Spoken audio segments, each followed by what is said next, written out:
আসসালামু আলাইকুম রহমতুল্লাহ। আসলে এই মানুষের মন যে কত বড় সেটা কিছু কিছু মানুষ অল্প পুঁজিতে মানুষকে যে দেয় সেটা আসলেই কত বড় যে ভালো কাজ আল্লাহ তাআলা করান ওনাদের মন থেকেই দোয়া আসে। আসলেই আমাদের কোইলের এক বড় ভাই হাবিব ভাই এর আগে বাজার মাঠের জন্য একটা বল দিয়েছিলেন। এরপরে আগামী কাল যেই ছবিটা পোস্ট করছিলাম এই যে এই বৃদ্ধ মায়ের, আসলে ইনি এতটাই অসহায়, ওনার একটা ছেলেও অসুস্থ, আর কেউ নাই এই দুনিয়ায়।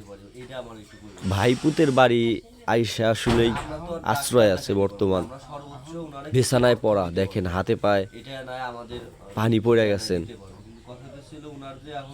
আল্লাহ কারে কখন কিভাবে রাখেন প্রিয় বন্ধুরা কেউ বলতে পারবো না, কেউ না। আসলেই মানুষ কতটা কষ্টে থাকে যদি কাছ থেকে কেউ দেখতেন, তাইলে মানুষ সম্পদ দিয়ে মানুষকে উপকার করতেন। আসলে আমি বুঝতে পারছি যে এই মানুষটা কতটা কষ্টে থাকেন অসুস্থ অবস্থায়। দেখেন হাতে পায়ে এতটাই পানি হয়ে গেছে, লড়াইতে পারে না, হাত পাও ঝিলকায়। বন্ধুরা খুবই কষ্ট লাগে এইসব দেখে। মানুষের কষ্ট যদি মানুষ না বুঝতে পারে তাইলে আমরা তো মানুষ হতে পারলাম না। আসলে এই হাবিব ভাই পরে ওনার জন্য 1,000 টাকা দিলেন, একটা গ্যাসের বোতল আর কিছু নগদ অর্থ আজকেই প্রদান করবো ইনশাল্লাহ।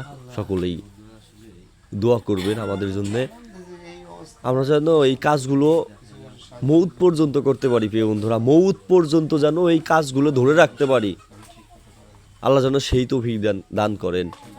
সকলেই দোয়া করবেন। আর আপনাদেরও বলি, আসলে মানুষ অসহায় হইলে কতটা অসহায় হইলে মানুষের কাছে চান বা মানুষকে বলেন যে আমাকে একটু সহযোগিতা করলে পারলে ভালো হইতো। আল্লাহ তুমি সবাইকে বুঝার তৌফিক দান করেন। আরে আল্লাহ মানুষকে কত পরীক্ষা রাখেন, কারো কোটি কোটি টাকা আছে, খাওয়ার মতো মানুষ নাই।